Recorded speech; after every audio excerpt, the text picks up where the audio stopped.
김어준의 무릎 꿇은 국정원 간부 출신 금배지. 뭔 일? 자, 김어준의 사실상 무릎을 꿇었습니다. 가서 안 보는 데서 진짜 무릎을 꿇고 잘못했다고 롱세해달라고 했는지는 모르겠지만 그것도 국정원 출신입니다. 자, 제가 어제인가요? 이 김어준 씨가 그때 국회 가기정보통신위원회에서 참고인으로 출석해서 지난번 비상계엄 때 말도 되지 않는 황당한 말들을 늘어놨죠. 뭐 한동훈 사살하고 한동훈 전 대표를 사살하고 북한군 소행으로 위장하려 했고 또 미군들을 살해해서 미군이 북한을 폭격을 하고 생화학 무기를 사용을 하고 또 자기하고 뭐 양정철하고 뭐 누구는 이 체포를 하고 가다가 그것을 뭐 구출하는 신용을 내고 이 황당무계한 이야기들을 해가지고 일종의 웃음거리가 됐습니다. 그런데 그걸 두고 민주당 국방위원회 보고서에서 거기는 허구가 많다. 그래서 신빙성이 없다는 쪽으로 보고서를 냈죠. 그래서 제가 어제 전해드릴 때, 이재명이 김어준을 손절하려고 하나? 이렇게 말씀을 드렸는데, 결과적으로 그게 아니었습니다. 이게, 그거를 쓴 사람이, 이 허구라고 한 민주당 사람이, 김어준 유튜브에 출연을 해가지고, 아이고, 잘못했습니다. 죽을 죄를 지었습니다. 용서해 주십시오. 이런 식의 이야기를 했습니다. 그리고 핑계를 보좌관에게 됐습니다. 우리 보좌관이 잘못한 거예요. 이 김어준 어쨌든 민주당 이재명도 꼼짝을 못하는 그런 상황인데 국회의원 배지를 단 사람이 바로 이 보도가 나와서 민주당 그러니까 지지층들이 김어준의 그 걱정 팬들이 이 반발을 하고 하니까는 바로 김어준 방송으로 달려갔습니다. 참 말도 안 되는 이야기인데 누구냐? 국정원 출신 박선원 문재인 정부 때 국정원 기소실장도 하고 승승장구했죠. 제1차장을 지낸 국정원 1차장까지 지낸 사람이 김어준의 유튜브 방송에 출연을 해서 처음에 그렇게 이 신빙성이 낮다고 한 보고서는 내가 쓴 게 아니고 제 보좌진이 작성한 겁니다. 죄송합니다. 방송에서 그렇게 이야기합니다. 김어준이 뭐 한국의 대사관이 있는 오방국으로부터 제보 받았다고 주장한 계엄군의 한동훈 사살 같은 당초에 신빙성이 낮다 이렇게 판단했던 보고서를 뜯어 고쳤습니다. 가능성을 배제하지 않는다. 그리고 찾아가서 무릎을 꿇다시피 해서 사죄를 한 것이죠. 보좌진이 한 거다. 이렇게 이야기합니다. 박선원, 내 보좌관이 국정원 데이트팀에서 일을 한 적이 있는데, 그러니까 국정원에 있을 때 있던 사람을 직원이 이제 보좌관으로 데리고 나왔네요. 국정원 스타일로 분석을 해서 초도 보고를 작성을 했다. 이제 국정원에서는 이런 말까지 합니다. 과하게 분석해서 미스리더, 그러니까 잘못 인도하지 않기 위해서 초도 보고는 보조적으로 나오는데 13일 밤과 14일 새벽까지 초도 보고를 작성해서 나에게 줬는데 이것이 유출이 돼서 허황된 사실, 거짓말 돼서 미안하다. 허황된 사실, 거짓말이라고 인식을 하게 했끔 해서 미안하다. 이렇게 이야기를 하는 겁니다. 그러니까 김어준 씨가 그래? 보고서를 작성한 사람이 박선원 의원실 보좌관이었어? 이렇게 이야기합니다. 이제 박선원이 시스콜콜 이야기를 하고 죽을 죄를 지었습니다. 한번 용서해 주십시오. 이런 뉘앙스가 들어가 있죠. 허황된 사실, 거짓말이 돼버려서 미안하다. 그렇지 않은데. 그러니까 김어준 씨가 보좌관이었어? 그러면서 이렇게 이야기합니다. 아, 괜찮아, 괜찮아. 이런 식으로 저는 그래야 된다고 생각한다. 공당의 역할은 따로 있으니 내 주장을 전면 부인해도 섭섭하지 않았다.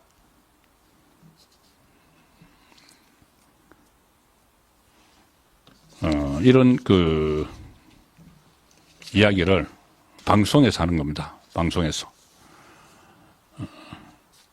김어준 씨는 그동안 이 천안함 자초설, 그 전에 처음에 이 부정투표설을 제일 처음에 퍼뜨린 사람도 김어준입니다.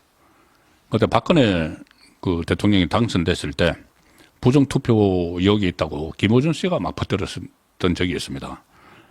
그 다음에 이 천안함 자초설, 세월호 고의 침몰설, 그리고 그때 뭐 오세훈 시장과 관련한 생태탕, 그 한류인 참사 때 또 이런저런 가짜뉴스, 이런 것들을 계속 퍼뜨렸는데, 이 음모론들이 이 민주당, 이 음모론들을 민주당 지지층 일부에서는 아직도 그대로 믿고 있습니다. 그래서 오늘 한 사설을 보면은 사실 민주당이 이재명 당이라고 하지만은 김어준 당이다, 이런 말까지 나올 정도가 돼 있죠. 가짜뉴스로 이렇게 뭐 클릭수 올리고 하는 바로 그건데, 거기에 나가서 민주당 국회의원이, 국정원 간부 출신이 사죄 방송을 하는,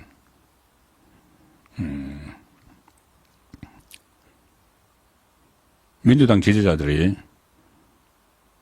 이제 그 처음에 이것이 어떤 허구다, 이런 식의 이제 보고서를 내고 나니까 민주당 지지자들이 왜 김어준을 음모론자로 매도하느냐, 이렇게 반발을 하니까 한동훈 암살조와 북한 폭격 유도 5가지 의혹 모두에 대해서 가능성을 배제하지 않음, 이렇게 수정하는 보고서를 따로 냈습니다. 완전히 수정을 해서. 그러면 민주당 이게 입장인 거예요. 민주당 입장이 한동훈을 사살하는 그 가능성도 배제하지 않고, 그러니까 우리 군이, 우리 특수부대가 이렇게 지금 그 민주당 입장이 되는 거죠. 한동훈을 사살하는 그 가능성을 배제하지 않고, 김어준과 양정철과 뭐 이런 사람들을 체포해서 이동하다가 그것을 또 구출작전이 뭐 일어나서 그것을 신용만 하다가 물러나고, 그래서 그것들 전부 다 이제 북한군 소행으로 몰아가기 위해서 북한 군복을 부근에 묻어뒀다가 발견하는 척하는 그런 것을 기획을 했다는 가능성을 배제하지 않는다는 이야기가 되는 거죠. 미군을 사살을 해서, 우리 특수부대가 미군을 사살을 해서 그냥 전쟁 유발하려고 사살을 해서 미군이 북한을 폭격을 하려고 하는 그 가능성도 배제하지 않는다. 이게 민주당 지금 입장이 돼버리는 겁니다. 이렇게 되면은. 생화학 무기를 뭐 도론에 실어가지고 막 뿌리는, 김어준이 아무리 무서워서 그랬는지 모르겠지만 이것을 방송에 나가가지고 미안하다고 사과를 하고 이 가능성을 배제하지 않는다. 이게 정당입니까, 이게?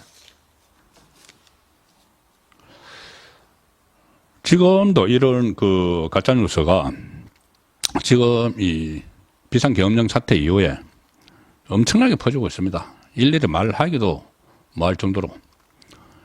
어제는 민주당의 중진이죠. 추미애, 박범계, 서영교, 박선원도 있네요. 조금 전에 제가 말씀드린 국정원 출신 박선원.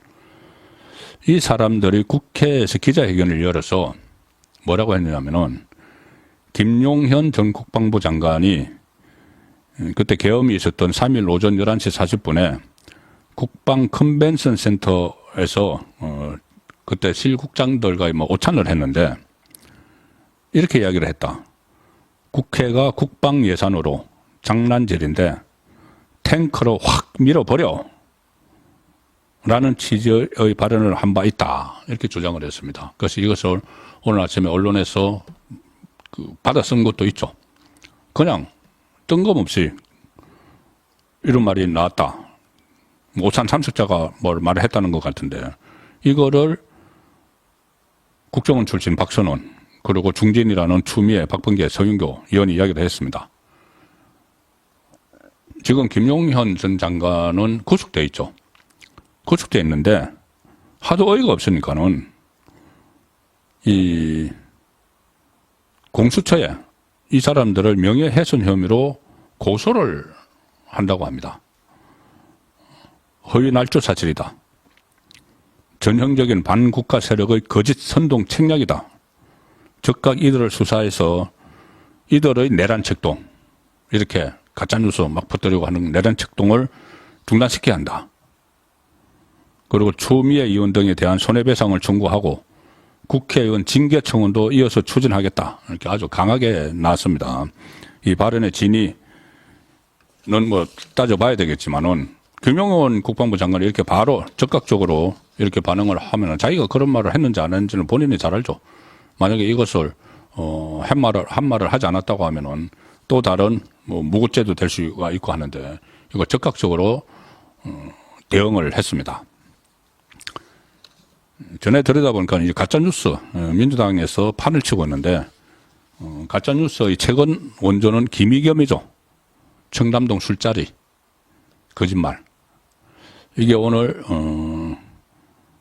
오래됐는데 오늘 첫 번째로 재판을 했습니다. 그때 한동훈 전 대표가 고소를 해서 경찰이 수사를 착수했는데 경찰은 이 거짓말을 했다는 혐의를 인정을 하면서도 이 국회의원 면책 특권을 근거로 불송치했죠.